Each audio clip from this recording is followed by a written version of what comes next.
Good morning, good morning. Happy today. I'm going to continue here with our chapter 7. Let's see, read and respond. And this part is the moods of rejecting or rejection, what a person in depression needs to do, and how you should respond. All right, number 1. They need to experience their pain, the full gamut of self-attacking and self-destructive thoughts and emotions has to be played through and allowed to hurt. Sometimes they need to experience it alone, initially, in private, until they can share their misery. Okay, and what you must do when a person is in depression, you need to react sympathetically, try to understand what they are going through, but do not intrude on their pain. Respond only after they have expressed their distress. Listen if they want to talk, and follow the flow. Pay close attention to the theme of their depression. Interruption is viewed as rejection. Be patient. If they want to be alone, let them. All right. They need to, they do not want their pain to be dismissed, undervalued, or ignored. And then we must not shift into any rejection mood. Voice your own opinion on why they are depressed. Suggest they pull themselves together or snap out of it. All right, number 2. What a person in depression needs to do and how you should respond. They need to be the focus of attention and concern. Their pain needs to be the only thing both you and they are interested in. They need you to feel and understand the depth and intensity of their distress. They do not need you to see their depression objectively. They need an empathetic subject view of it. And then what you do, because they're supposed to be the focus of attention and concern. Now what you're supposed to be doing, forget anything else you may have on your mind. You are there to reflect back their pain, to show it is being bonded with. You must not dominate them or the situation. Take control with your personality or try to influence the flow. Number 3, they need to express their pain. When they are ready, they need to communicate how they think and feel, and either state directly or hint at the reasons for their depression. And then what you're supposed to be doing while they're expressing their pain is be aware of when they are ready to talk about their depression. Listen carefully and sympathetically, only talking to utter brief expressions of understanding. Let them vent completely. Do not talk unless they make it obvious a response is required. Keep your reply brief or ask a question of them to direct attention back to them. When they say why they feel this way, accept their reasonings at face value. Do not disagree or take it as a personal attack. Pick up on their theme, but do not address it yet. All right? While they're expressing their pain, they do not want you to assume that you know the reasons for their depression. And so what you must do is you must not allow your disagreement with your reasoning to drive you into a rejection mood. Number 4, they need to have their pain understood. They need to explore their discomfort and the reasons, real or imagined, for it with someone who can sympathize with them. They want it addressed and understood in their terms, like emotional or logical. They feel helpless, lost, lonely, and alone. They are trying to bond with you by sharing their pain with you. They do not want their pain to remain unshared. So what you must do while they are having their pain understood is you have to focus on their theme. Articulate it for verification. Address it in the same terms they have used, emotional or logical. Let them know you understand why they feel and think the way they do, but that theirs is not the only way to see the problem. Start discussing their theme objectively. Explore all the ramifications of the problem.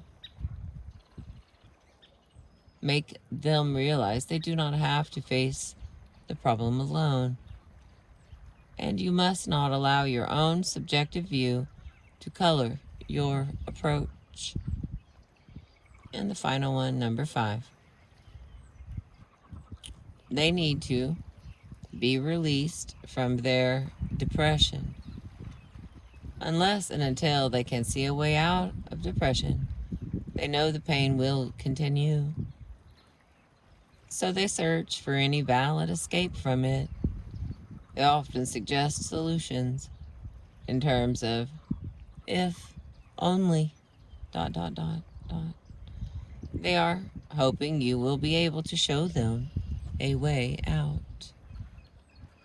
So while they are being released from their depression, we must discuss solutions. An in-depth discussion of their theme will have revealed a number of ways the problem can be handled. Encourage them to settle on one of the ways and plan how to implement it. If they are still unable to make a decision, choose a way for them and then plan together how to carry it out.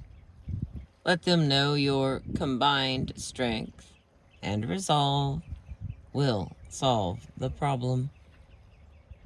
You must not suggest unworkable or fake solutions. All right, the next one. The moods of rejection. What a person in bargaining needs to do and how you should respond. All right, they need to number 1, protect themselves from attack. Any perceived threat to them has to be deflected. Direct frontal attacks especially need to be prevented at all costs. So while they need to protect themselves from attack, we must be aware that bargaining is the closest mood to acceptance. Any direct frontal attack will regress the mood, but your displays of discontent, hurt, and mild annoyance will sustain the bonding attempts of bargaining till you can reach acceptance. You must not allow bargaining to shift into a deeper mood of rejection. And number 2, they must shield their own denial and minimize their faults.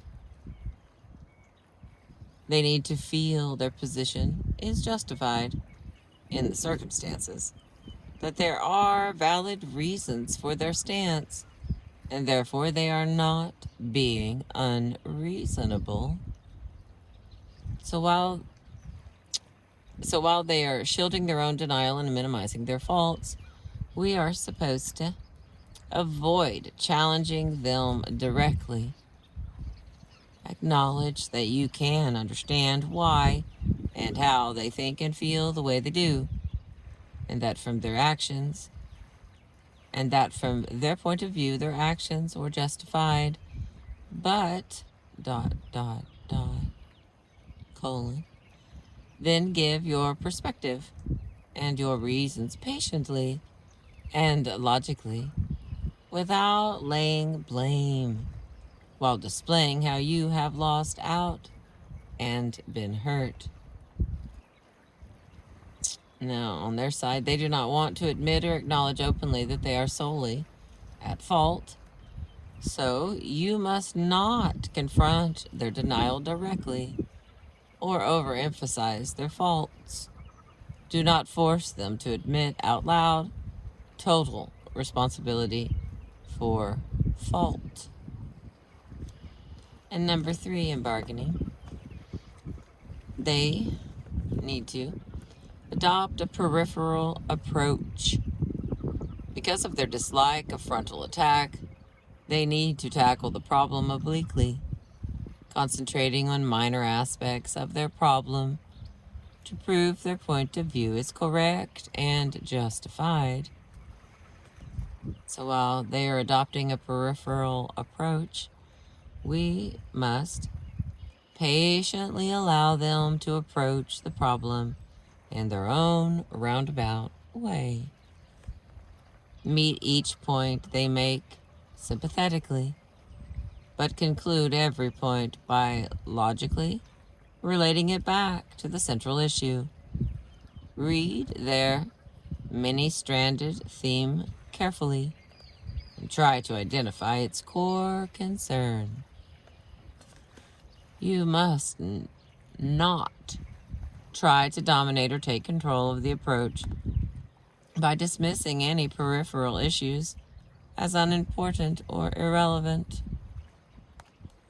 Number 4 in bargaining, they must be seen as fair, even-handed, and considerate.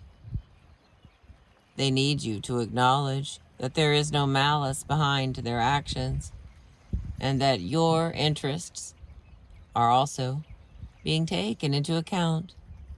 They need to feel they are establishing empathy and bonding with you. They do not want to believe they are thinking only of themselves and satisfying only themselves. So what we must do while they are being seen as fair, even-handed, and considerate, we must allow them to see you are not being satisfied. Tell them you know their motives are not perverse and that you realize they are considering your needs as well, but that your real needs are in fact being frustrated. Explain this dilemma without suggesting any of this is their fault, and ask for their suggestions on how you should handle it and them. Their theme will be easier to pinpoint in their reply. Take advantage of their concessions and build on them. You must not confront them aggressively with your dissatisfaction, but adopt a soft, kind, and non-controlling approach. Number 5 of bargaining. They must feel there is a spirit of give and take. They will offer to give something, but need to feel they are getting something in return. They believe they deserve to be rewarded for giving first. They do not need to feel they are doing all the giving. And what we must do while they feel there is a spirit of give and take, we must make it obvious that you are giving them your understanding. Address their theme and show your interest and show you understand what they want and why they want it. Then place it in an objective, not merely your own, context, and discuss the give and take on both sides. Emphasize what you are giving up to meet their needs. And number 6, they must get the best deal that they can. They need to believe that in the circumstances, there is mutual satisfaction, and that what they have received is only just and fair. What we must do while they are get the best deal they can in, we are to make sure that they are satisfied. Then make them feel you are pleased with the compromise that has been worked out, and that you appreciate what they have given up to satisfy your needs. You must not leave them with the feeling they have somehow lost out, because on their side, they do not want you to believe that you have been left with the short end of the stick unjustly, and could therefore continue to reject them.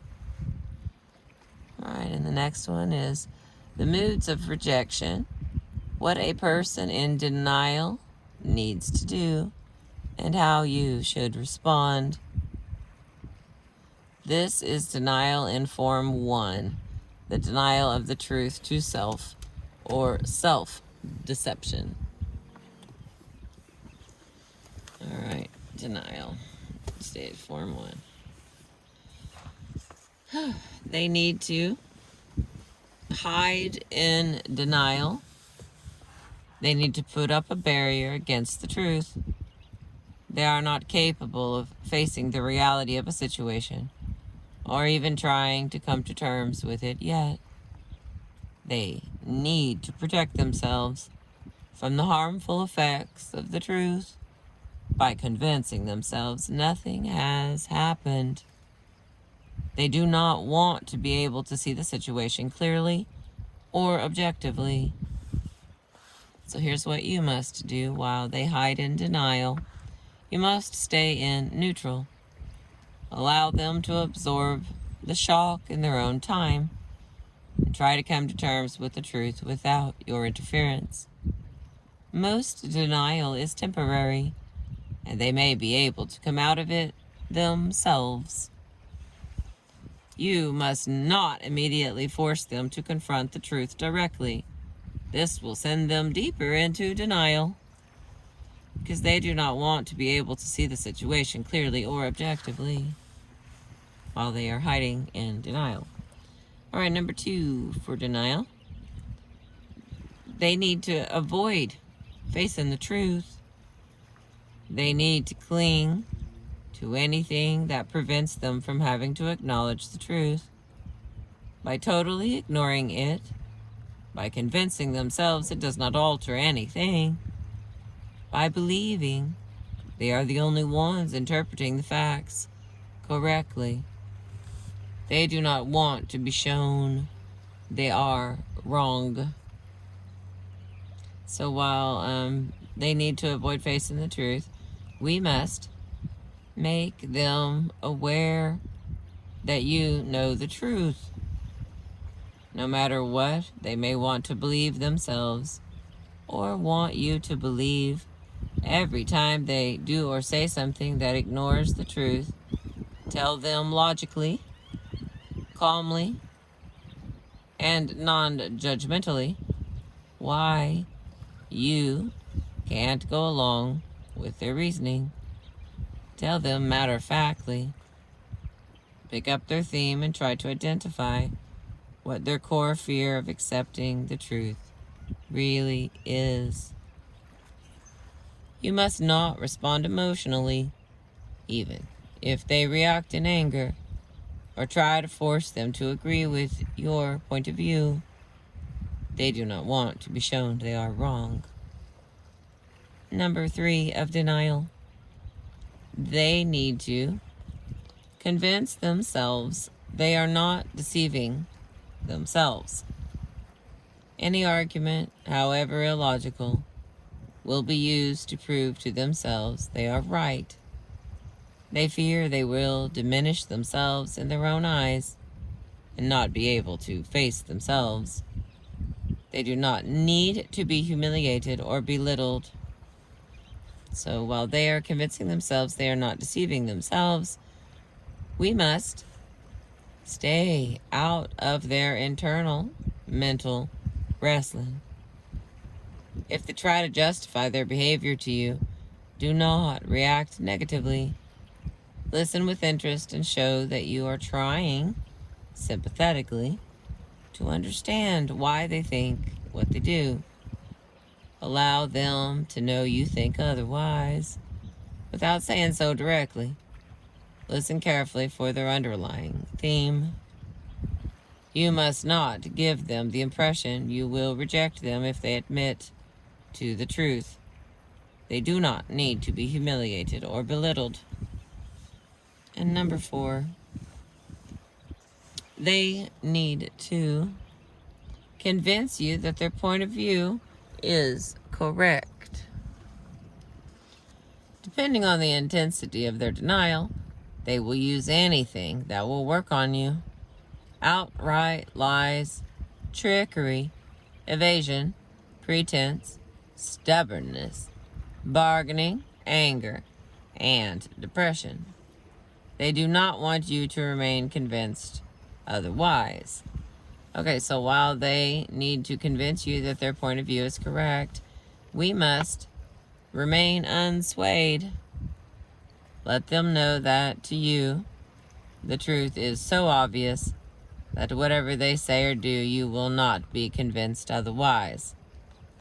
Draw their attention to the evidence and how, to you, it is undeniable.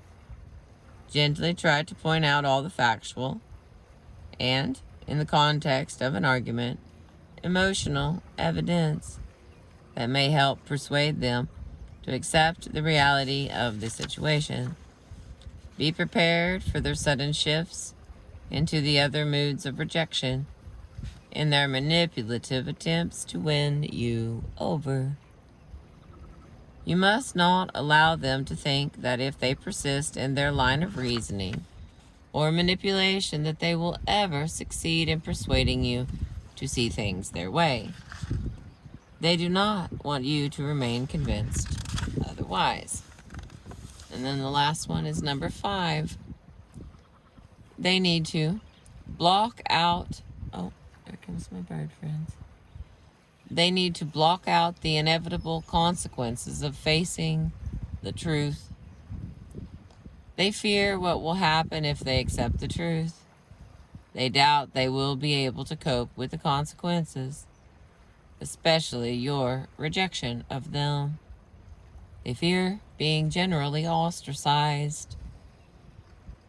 So while they are blocking out the inevitable consequences of facing the truth, we are in need of emphasize the advantages of acceptance of the truth. Stress the beneficial effects to themselves, yourself, and your relationship.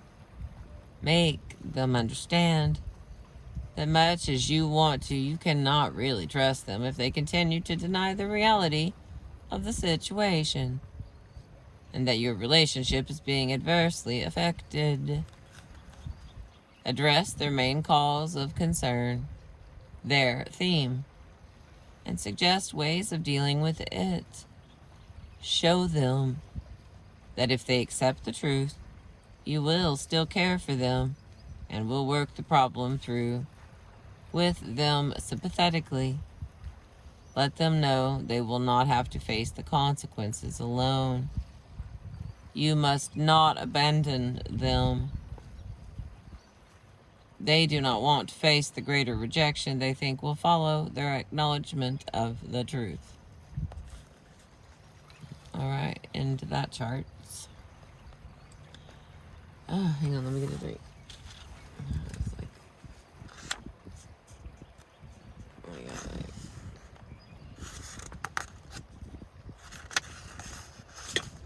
4 written pages left. 2 leaves.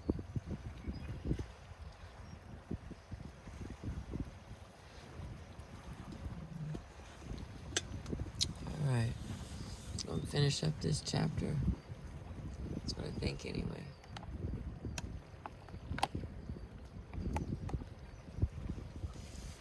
Responding to rapidly changing moods. While the person who is rejecting you may remain in one mood for some time, he or she may just as likely shift rapidly and repeatedly in and out of all four moods in a very short space of time. If this happens, follow the same steps to achieve the goal of acceptance on page 114 and apply the same basic rules on responding to the other person's mood on page 117. When several moods come at you in rapid succession, if you can identify the theme, you should address that mood, which delivers the theme in the most intense way. If you cannot identify the theme, you should try to deal with the moods in the following order. All right, I'm going to put this up here at the same time as the cloud comes over. Can you see it, my lovelies?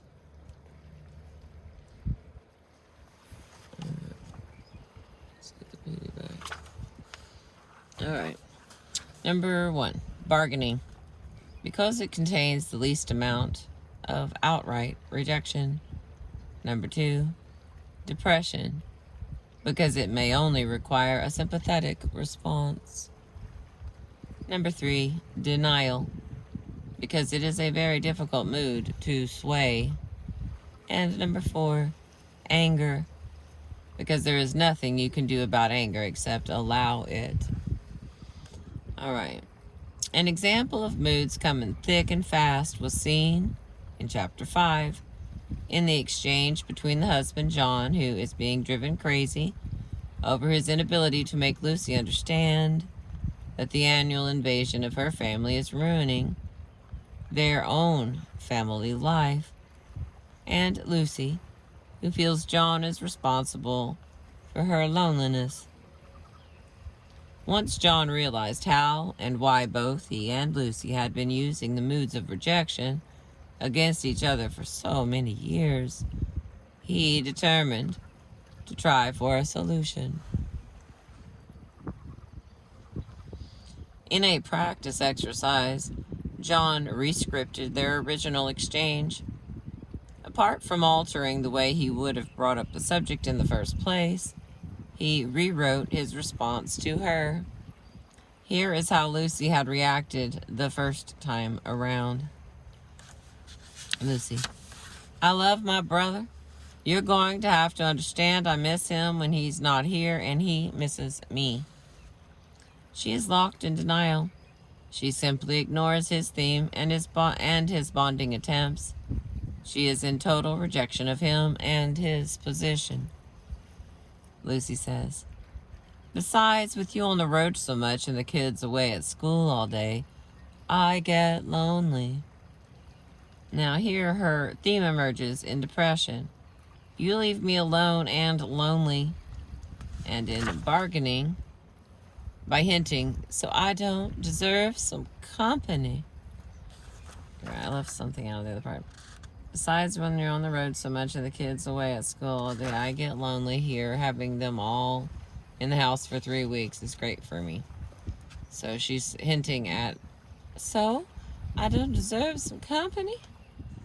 All right, here she is again. But if you want to change the arrangement, you can talk to him if you like.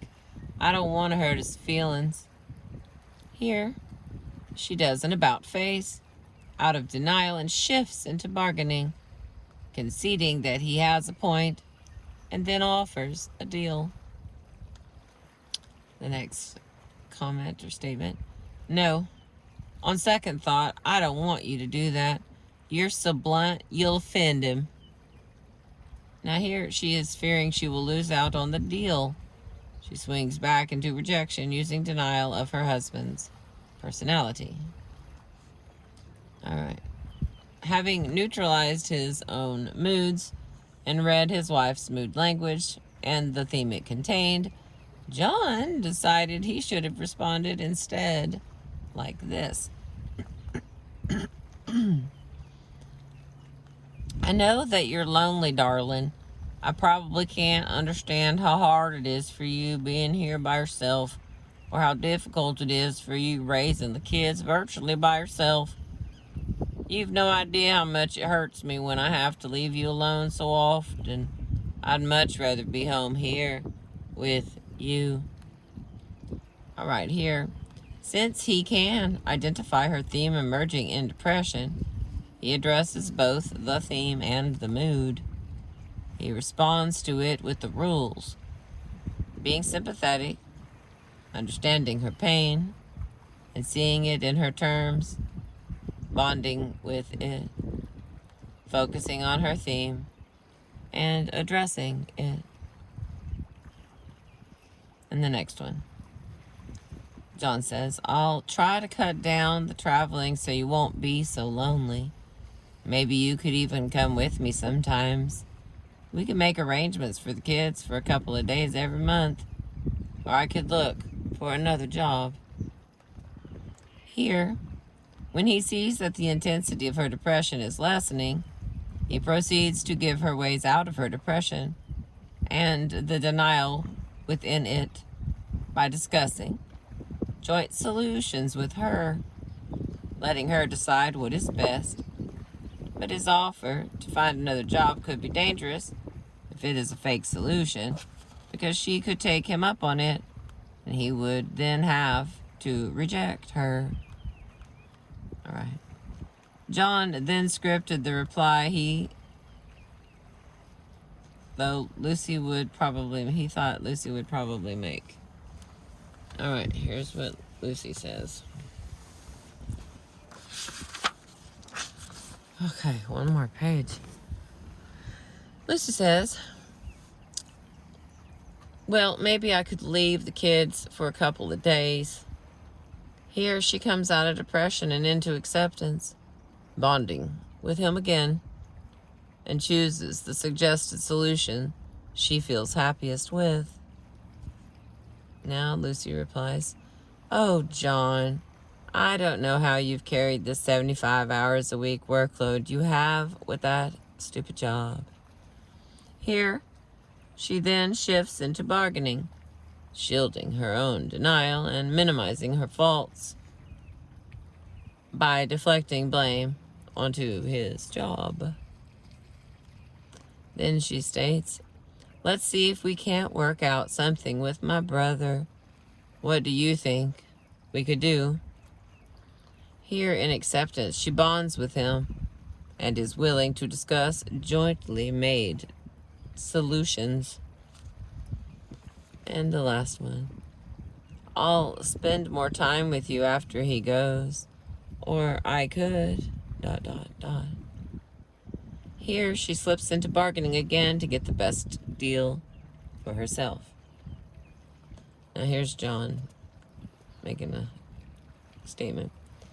You suggested that I talk with your brother. I don't want to be blunt or hurt his feelings. I know that would hurt both of you.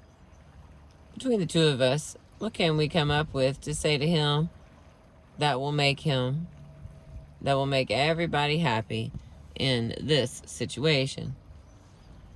All right, here he quickly takes advantage of the concessions that she is offering to make in bargaining and picks up on an earlier suggestion of hers.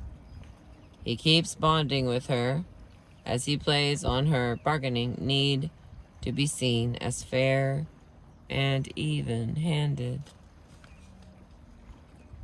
Confident that he was now able to manipulate his wife back into acceptance, and feeling sure they would work out a solution to the annual invasion, John decided to tackle her face to face. Knowing Lucy so well, John felt sure he had anticipated everything she would say accurately. On one level he had. Yet it was not until they actually began to search for solutions to their problems together and began loving things about each other again that he realized for the first time just how much her moods and the way she used them were an integral part of her personality, that it was, in fact, the way Lucy used the moods that made her personality what it is. And the last page of chapter 7 from this book, How Can I Get Through to You by D. Glenn Foster and Mary Marshall. Here we are. He also realized for the first time, because of the way she used those moods, that the way Lucy saw the world might not necessarily be the same way he saw it, and that things that might mean nothing to him could, in contrast, mean a great deal to her. For the first time in their lives together, John began to be able to tune in to Lucy's wavelength and reach her in a way he had never been able to do before. We can all do this in our own way with the person most important to us in our lives, provided we understand that the final step hinges on a realization that what drives each of us to see the world the way we do is what is called the dominant mood of our individual personality type. Well, thank you for being with me. Let me see how long chapter 8 is. It's long enough, and more of these little charts, my word. So it's a little under 20 pages. Well, if I can get in another good spot, I'll make some more for us. Thank you for letting me read to you today. I appreciate you. Remember to like and subscribe.